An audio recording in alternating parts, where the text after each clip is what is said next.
सरकारी चैनल पर एक ऐलान होता है, देश का हुक्मरान बदल गया है, अब से हम ही इस देश के राजा हैं, हमारे सामने झुकना पड़ेगा। पहले प्रेसिडेंट मोहम्मद बजूम को हिरासत में लिया जाता है, फिर मुख्य जगहों पर अपने लोग बिठाए जाते हैं। दोस्तों, अब तक आप समझ ही गए होंगे मैं बात कर रहा हूं तख्ता पलट की। नमस्कार दोस्तों, मैं हूं रोहित, आप देख रहे हैं किस्से कहानी। चलिए जानते हैं पूरी बात क्या है। देश है नाइजर। नाइजर और नाइजीरिया में कंफ्यूज होने की जरूरत नहीं है, दोनों अलग अलग देश हैं। नाइजर में ऐसा पहली बार नहीं हो रहा था, इससे पहले 3 बार और तख्ता पलट हो चुका है। और जिस क्षेत्र में नाइजर पड़ता है उस क्षेत्र में तख्ता पलट होना आम बात हो चुकी है। 23 जनवरी 2022 को सेना ने प्रेसिडेंट रोज कबीरे को सत्ता से हटा दिया। फिर अंदर विरोध हुआ, 8 महीने बाद सेना के दूसरे हिस्से ने तख्ता पलट कर दिया। अगस्त 2022 में माली में भी ऐसा ही हुआ। अप्रैल 2021 में चैड में भी ऐसा ही हुआ। ये तारीखें 2020 के बाद की हैं। पिछले 3 सालों में सेंट्रल और वेस्ट अफ्रीका में कम से कम 9 बार तख्ता पलट की कोशिश हो चुकी है, ज़्यादातर सफल रहे हैं। इसलिए इस इलाके को इंग्लिश में कूप बेल्ट का नाम भी दिया गया है। अब आप कहेंगे इसमें नया क्या हुआ? तख्ता पलट को अपना हथियार बनाने वाली वेस्टर्न कंट्रीज अमेरिका और फ्रांस दुखी हैं। दुख की वजह क्या है, जानते हैं पूरी बात। पहले आप कुछ बातें समझ लीजिए इस देश के बारे में। नाइजर अफ्रीकन कॉन्टिनेंट के पश्चिम में पड़ता है। हर दिशा में ये लैंडलॉक्ड है। 7 देशों से इसकी सीमाएं लगती हैं: Libya, Chad, Algeria, Nigeria, Mali, Burkina Faso and बेले। नाइजर का नाम दोस्तों इसी देश में बहने वाली एक नदी से हुआ, जिसका नाम भी नाइजर है, जो 4000 किलोमीटर से ज़्यादा लंबी है और यह अफ्रीका की तीसरी सबसे बड़ी नदी है। नील और कोंगो के बाद ये नदी गिनी से निकलकर माली, नाइजर, बेनिन और नाइजीरिया होते हुए अटलांटिक महासागर में मिल जाती है। नाइजर की पॉपुलेशन 2.5 करोड़ से ज़्यादा है। इसमें 98% लोग इस्लाम को मानने वाले हैं, बाकी 2% में ईसाई और दूसरे धर्म के लोग आते हैं। और मुस्लिमों में 93% सुन्नी है और 7% शिया। करेंसी है West African franc, 1 Indian rupees के मुकाबले 7 फ्रैंक।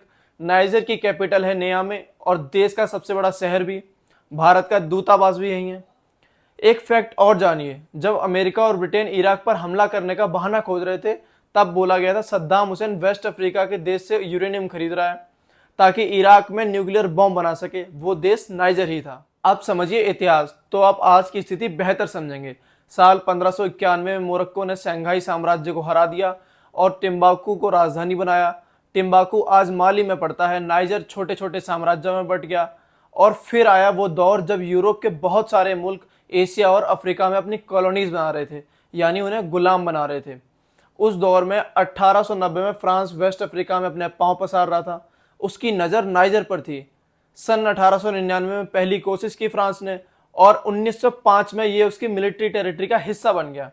इसमें नाइजर के साथ माली और बुर्किना फासो के इलाके भी थे। 1922 में फ्रांस ने नाइजर को पूरी तरह से कॉलोनी का दर्जा दे दिया।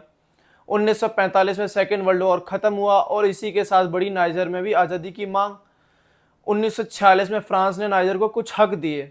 उन्होंने फ्रांस की संसद में नाइजर के लोगों को बैठने का हक दिया, लेकिन ये बताने की बात नहीं है, ये सिर्फ दिखावा था।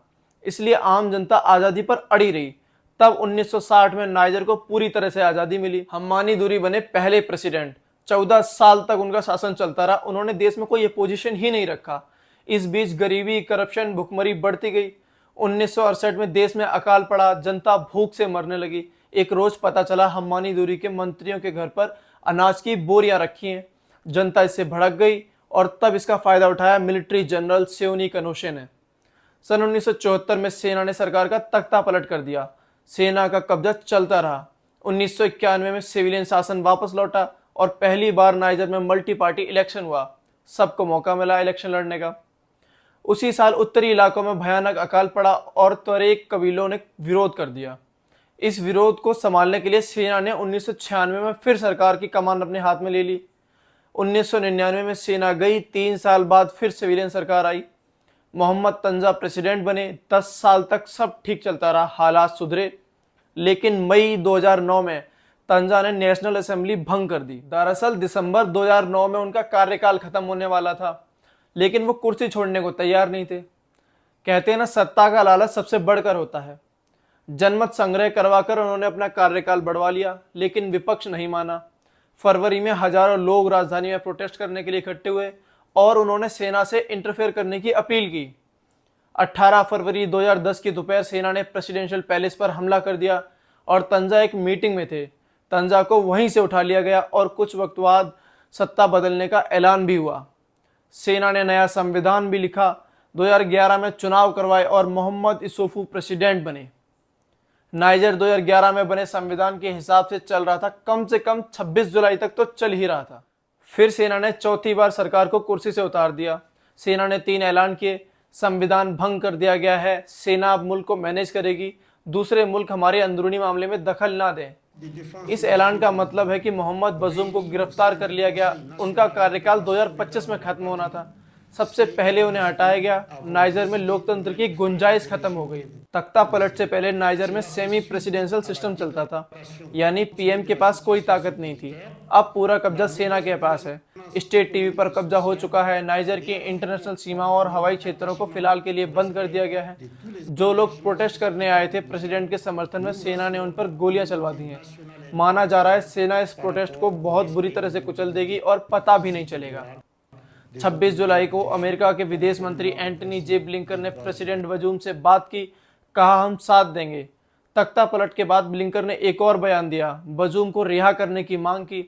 जानकारों का कहना है बजूम को पश्चिम देशों का करीबी माना जाता था।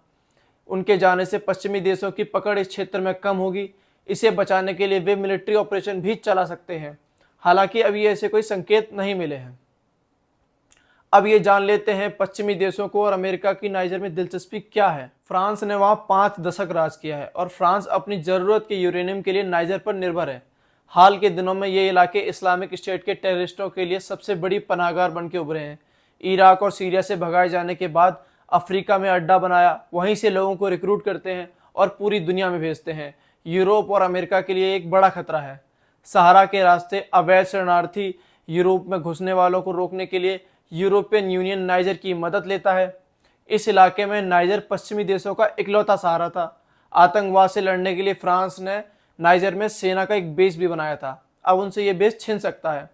सेंट्रल और वेस्ट अफ्रीका में वैगनर ग्रुप की पकड़ मजबूत हो रही है। उसे मिलिट्री कॉन्ट्रैक्ट्स मिल रहे हैं उन देशों से जिन देशों में तानाशाही सरकारें हैं। अफ्रीकन देशों में लगातार आतंकवादी संगठन बढ़ते नजर आ रहे हैं। आईएसआईएस और बोको हराम जैसे संगठन मजबूत हुए हैं उन देशों में।